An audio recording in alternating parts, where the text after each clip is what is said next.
Good morning po mga kaibigan. Ang gagawin po natin ngayon, murkon para pang ready sa Christmas. Ito po siya. Pina-slice ko ng maganda. Dalawa magagawa natin dito. Ngayon, imamarinate po natin siya ng overnight. Pakikita ko sa inyo kung paano ang pag-marinate. Ito na po ating gagawing murkon. Imamarinate po natin siya. Ang gagawin po natin mga ingredients. Itong lemon. And kikuman. Ngayon, mimix ko na po siya dito.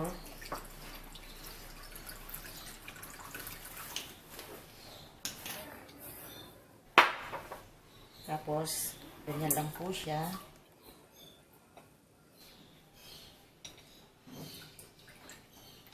Tapos, black pepper.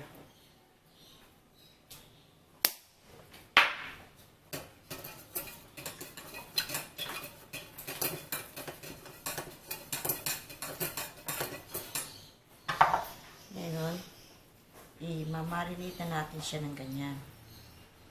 Overnight po. Bukas, iro-roll natin siya sa mga ingredients niya. Pakikita ko sa inyo mga gamitin natin mga ingredients.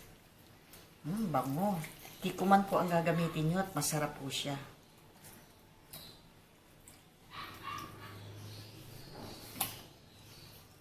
Yan. Ngayon, i-cover po natin siya. Ito na po ang ating cover. Plastic wrap.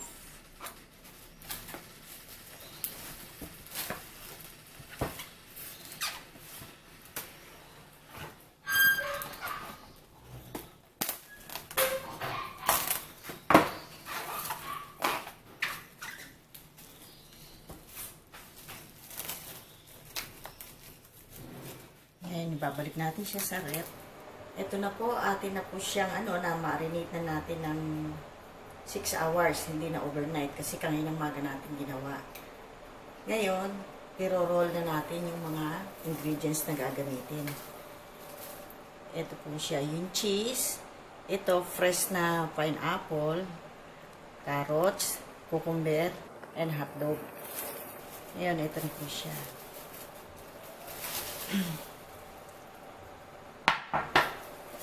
Cut muna natin si cheese kasi kinat ko na to sa isang portion ng technique po niya para ganyan lang po siya.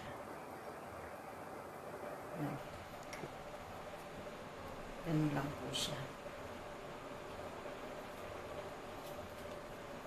Yan. Cut na. Yan. Para hindi pagkakutsilyo, mahirap po eh. Ngayon, ito na siya ngayon. Yung ating minarinate kanina na 6 hours. Maganda niya. Pwede dalawang gawin dito.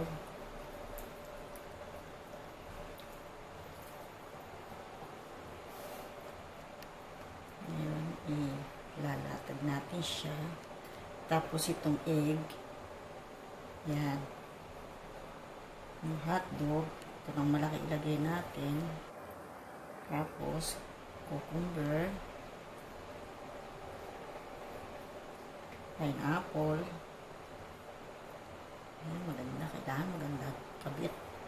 Carrots. Ilusin natin muna. Ayan. Si cheese na si ilalim. Tapos si egg, nandyan siya. Ayan. Kompleto na po.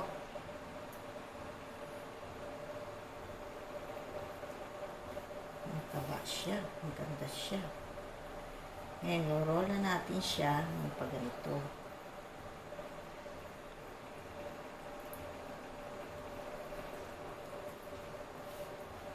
Pwede na to. Makakadalawa tayo ng gawa. Cut ko na siya dito. Yan. Tatali na po natin siya. Ang tali niyan, ganito lang siya.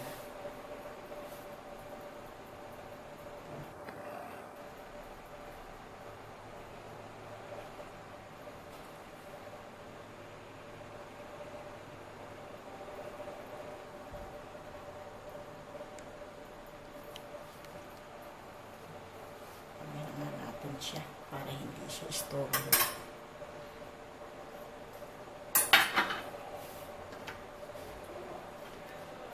Po ang pagtali niya. Sasalikukin lang siya ganyan. Ayusin natin para maganda. Yan. Tapos, ikot pa uli siya.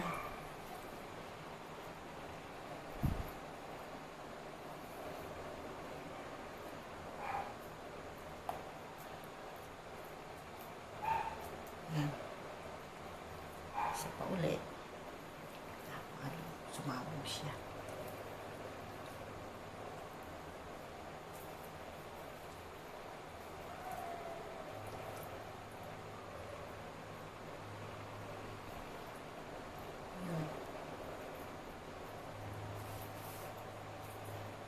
Ayan po, ang ganda ng tali natin. Isa pa.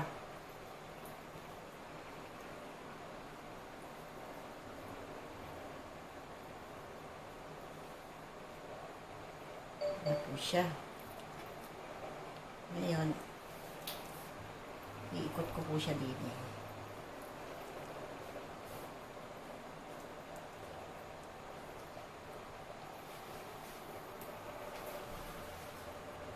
Para masarado. Sakto i-cut ko ng sinugit ah.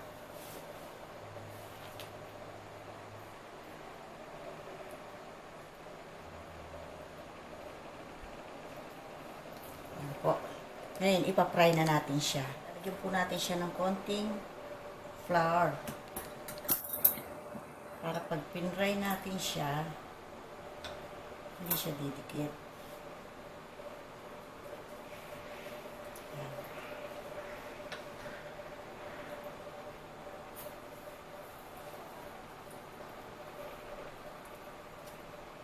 Ito na po siya. Ipapry muna natin siya na para maging golden brown bago natin siya gawaan ng syrup.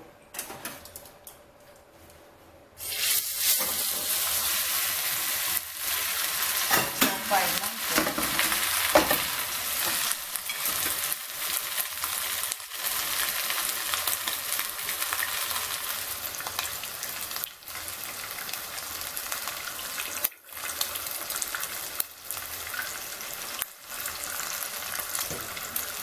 Ito po, habang piniprito natin siya, maging golden brown, gagawa na tayo ng syrup niya. Ito po ang pinaka-the best na gagawin natin syrup.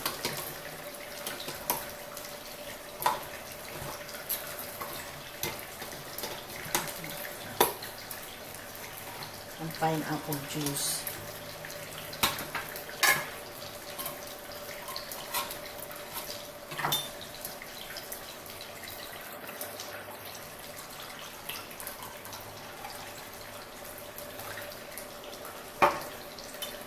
Tapos, kikumanding po. Ito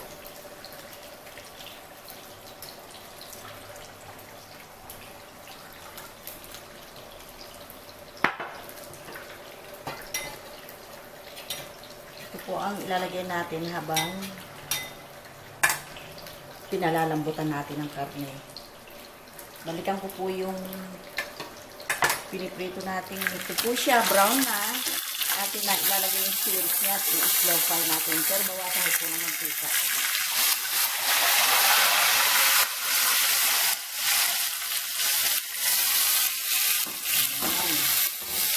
Ilalagay na natin yung syrup niya. Tapos, slow fry po natin. I-cover natin siya.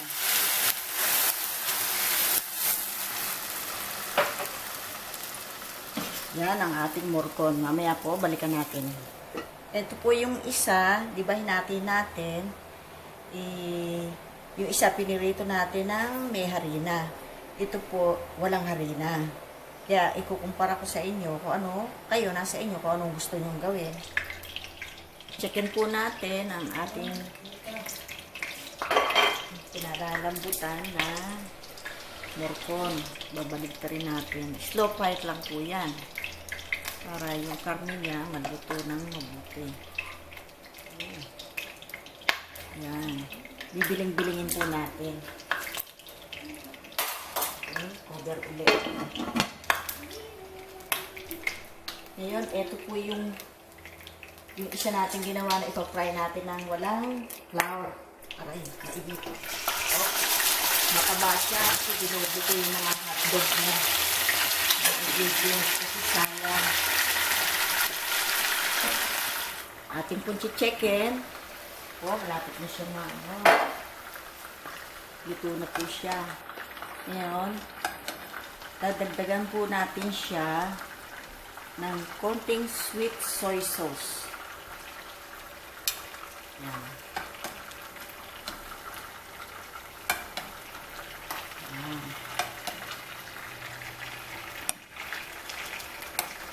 5 minutes po. Pakuluan ko pa ulit siya ng konti. Haluin natin. At ready na siya. Ang sauce, lalaputin na lang natin ng konti. Okay. Ito po yung isa natin ginagawa. Niluto ko na rin po itong isa na walang corn flour na bago ito. So, atin na po siyang hahanguin at i-slice natin. Tapos, yung syrup po niya, gagawin natin siyang malapot. Ayan. I-slice po natin, palamigin lang natin ng konti. Gagawa po tayo ng syrup niya, palalaputin natin. Yung pinaglagaan po ng sabaw niya, dun lang po natin ilalagay itong corn flour. Konti lang. Ayan, mimix na po natin doon sa sauce. Ito na po siya. Dahan-dahan lang lagay. Ayan. Ito na siya. Malapot na siya. Ayan, i-slice na po natin siya. Tapos lagyan natin kumanya. Konti. Ngayon, ito pong isang walang flour na i-fry. Iluluto po natin dito sa pinaglutuan natin. Pareho lang naman po yan. Ngayon, lalagyan lang po natin ng pineapple juice at soy sauce. Diyan lang po natin siya ng konti. Then, i-boil na natin ito. Then, cover. Yan, i-slice na po natin yung una na pinaluto. Ito po, tatanggalin natin ang mga sinulid na pinantali natin. Yan, madali lang naman. Na siya natanggal sa sinulid, slice na po natin siya. Medyo mainit. Dapat ito palamigin muna para maganda siya. Pero kailangan natin gawain.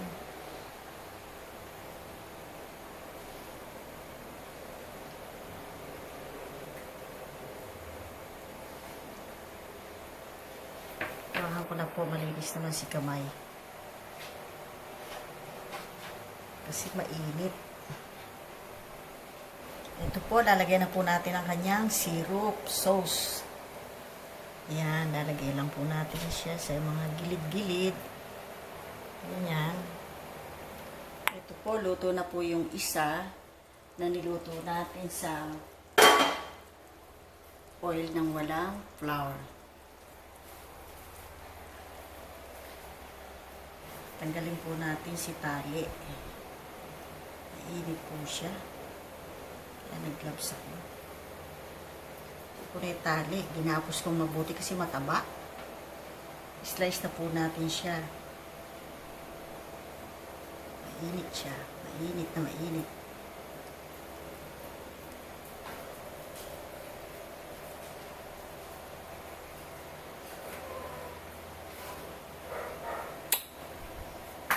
Wow. Si cheese. Kitang-kita. Ito po, lalagyan na po natin siya ng sauce sa mga gilid. The same sauce po yan.